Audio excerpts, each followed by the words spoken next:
రాష్ట్రంలో కాంగ్రెస్ పార్టీ అధికారం చేపట్టిన తర్వాత ప్రభుత్వం మూడోసారి ప్రజల్లోకి వెళ్తుంది.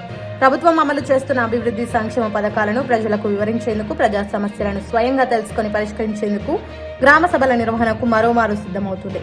ప్రజాపాలన ప్రగతి ప్రణాళిక పేరిట చేపట్టనున్న 9 రోజుల కార్యాచరణ ప్రణాళికలో భాగంగా ఈరోజు అచ్చంపేట పట్టణంలో municipality chairman Garlapati Srinivasulu, municipality commissioner Murali పరిసరాల పరిశుభ్రత కార్యక్రమం 14వ వార్డు కూరగాయలు మార్కెట్ రోడ్ లో నిర్వహించారు.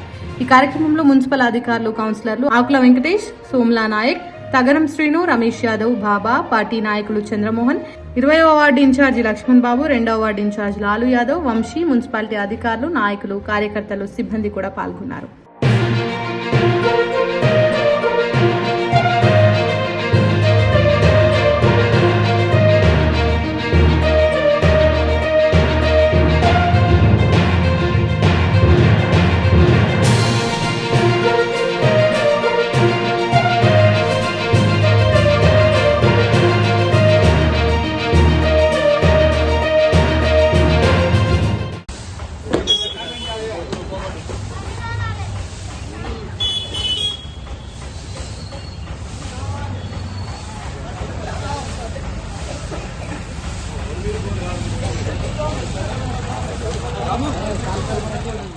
లైక్ చేయండి, షేర్ చేయండి, సబ్స్క్రైబ్ చేయండి. మరిన్ని వీడియోల కోసం బెల్ సింబల్ పై క్లిక్ చేయండి.